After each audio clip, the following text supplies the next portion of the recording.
Ce maître-autel, cette église, cette sacristie, ça me rappelle un sacré souvenir de quand j'étais enfant de cœur, à l'âge de 12 ans. Maurice était le chef, le premier. Le dimanche, à la grand-messe, à 10 h, on arrivait sur place et on se changeait tout de suite, on quittait la chemise de Marcel et on enfilait une aube en coton très fraîche. Alors pensez bien, au mois de juin ou juillet, ça nous faisait un bien immense. Maurice s'occupait d'allumer les cierges, d'ouvrir le grand livre à l'endroit où il faut, 14e dimanche après la Pentecôte, remplir les burettes. Il en buvait la moitié, moi je buvais l'autre, en ce qui concerne celle qui contenait le vin, puis on la remplissait de nouveau, donc de petites quantités pour que le curé ne se rende pas compte. Et pendant qu'il s'occupait, lui, d'aménager l'église et le maître-autel, moi, j'étais turiféraire. Turiféraire, ça consistait, dans la sacristie, à prélever un charbon cylindrique de 2 cm d'épaisseur, le présenter à la flamme d'un cierge, et une fois qu'il y avait un petit point rouge, je le soufflais pour l'agrandir, je le posais dans l'ascensoir, je prélevais dans la navette une petite cuillère d'encens, et pfiou. Alors dans la pénombre, dans l'ombre de la sacristie, c'était comme une première prière qui nous préparait à la grande-messe. Maurice, lui, il avait une grosse responsabilité. Les clochettes, règne 500 personnes debout, règne 500 personnes assises, règne 500 personnes à genoux. Le pouvoir de Maurice était drôlement important. Avec le curé, 10h30, les 3 coups, nous avions une petite procession, là, notre Maurice à droite du curé, le curé et moi. Et la messe commençait. Arrivé à la communion, dans les mauvais jours, ce n'était pas grave, on ne regardait pas. Mais au beau jour, les femmes avaient des grands décolletés. Maurice et moi, nous étions de part et d'autre du curé. On lui tenait le surplis. Moi, je tenais une patène sous le menton des paroissiens et des paroissiennes. Et comme nous avions une position dominante, nous voyions tous les décolletés. Alors, je vais me faire plaisir de vous décrire ce que notre enfance, ce que de mon enfance, il reste comme souvenir. Madame Rogier avait 2 gros seins énormes. Elle aurait pu monter une lettre. Madame Jouve, elle, par contre, on se disait entre nous que c'était chien perdu sans collier. Ou passé aux oubliettes, on n'y voyait rien du tout. Et puis il y avait celle de Madame Jouveau. Alors Madame Jouveau, elle, c'était les seins parfaits. Il remplissait bien le soutien-gorge, bien dodu, ni trop gros, ni trop petit, bien bronzé, avec des taches de son dessus. Et puis il y avait ceux, voilà, vous allez rire, ceux de la pharmacienne. Ils étaient jeunes, plissés, flasques. Franchement, pour quelqu'un qui vendait remèdes, c'était pas glorieux. Par contre, les seins de la femme du docteur étaient en excellente santé, un peu trop bonne santé, mais en excellente santé. Et puis il y avait ceux de la femme du maréchal Ferrand, tout petits, fermes et durs comme du fer. Et enfin, mais là j'invente un peu peut-être, les seins de la femme du professeur de philosophie. Quand elle respirait, ça faisait toubi. Et quand elle respirait, ça faisait toubi. Et nous, là, on regardait sans se poser aucune question. C'était notre premier éveil à la sexualité.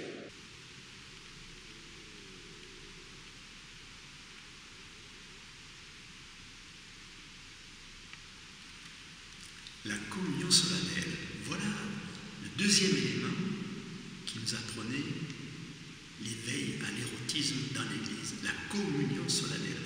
Il faut savoir que notre école, l'école des garçons, l'école des filles, l'école libre, étaient séparées, donc pas de mixité. Et nous partions, nous, à midi moins le quart, à la cantine, retrouver les filles pour prendre les repas de midi. À midi et demi, nous avions terminé et nous repartions dans notre école, à pied bien sûr, à 1h moins le quart. Un quart d'heure pour voir les filles. C'était trop peu? Absolument pas beaucoup.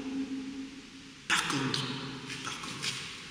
l'Église allait nous offrir la possibilité de passer 4 jours entiers, quasiment, au moins dans la journée, avec les filles. Bon, une occasion rêvée, une occasion extraordinaire. la préparation à la communion solennelle. 3 jours de retraite et le 4e jour, la grande fiesta avec les flonflons, les familles et tout.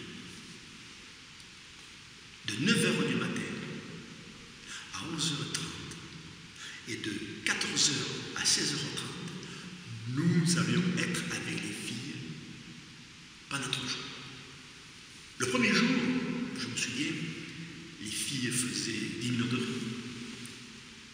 Les garçons se prenaient pour Apollon, jouaient les durs à cuire.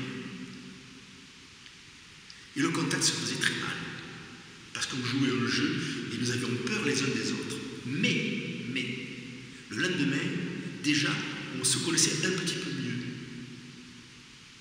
Et les garçons et les filles commençaient à rentrer en relation. Et alors, ce qui nous plaisait beaucoup, nous les garçons, c'était que les filles s'assoyaient, on voyait les genoux, des jupes qui se retroussaient, des froufrous, des petites manières très féminines, des déhanchements, même à 11 ans, 12 ans, où nous étions attirés. Et les filles savaient très bien, également, instinctivement, qu'elles faisaient du charme.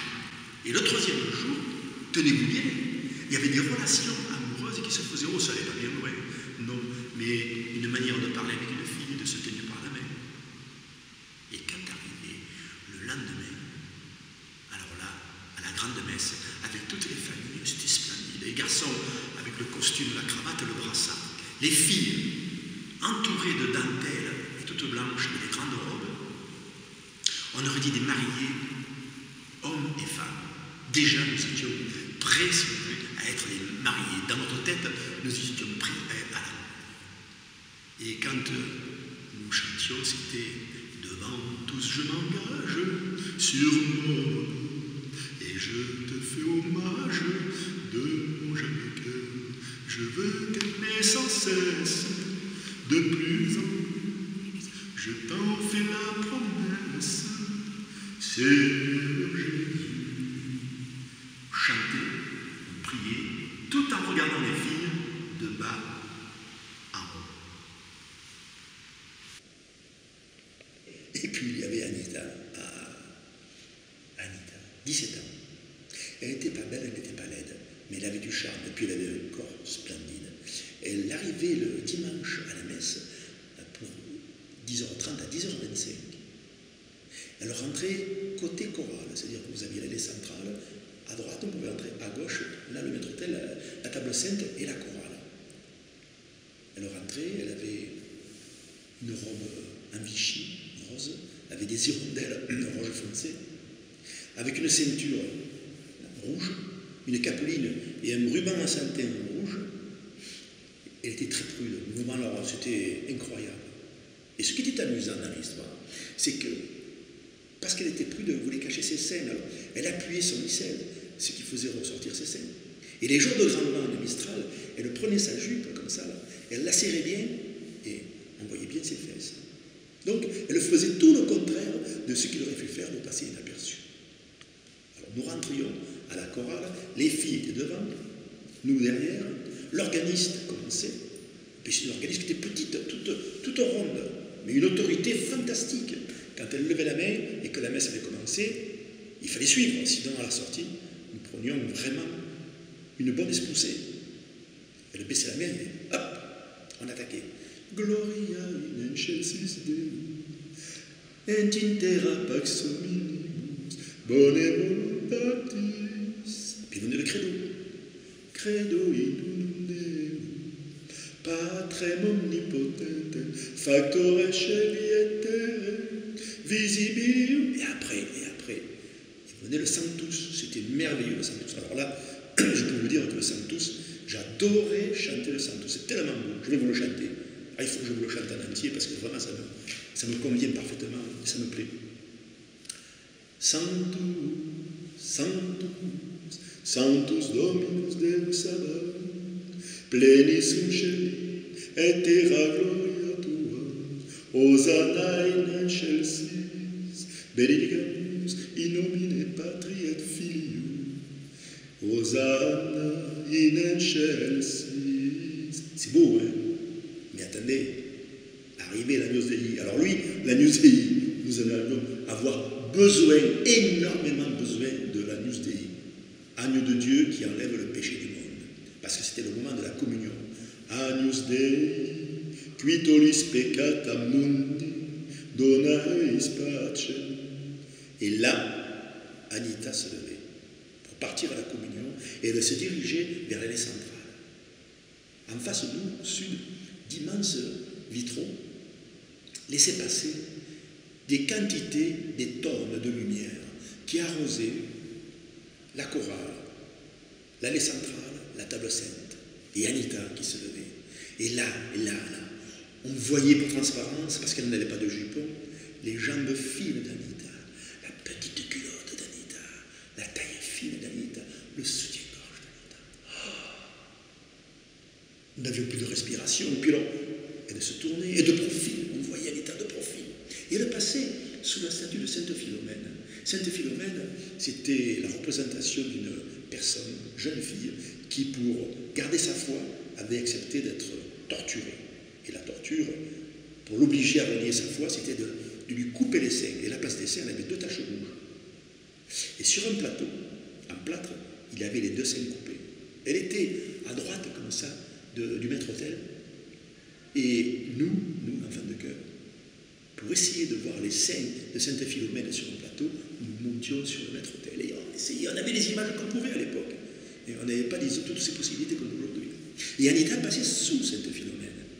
Elle se mettait à genoux, et là on voyait Anita et les belles fesses d'Anita qui transpassent, transparentes.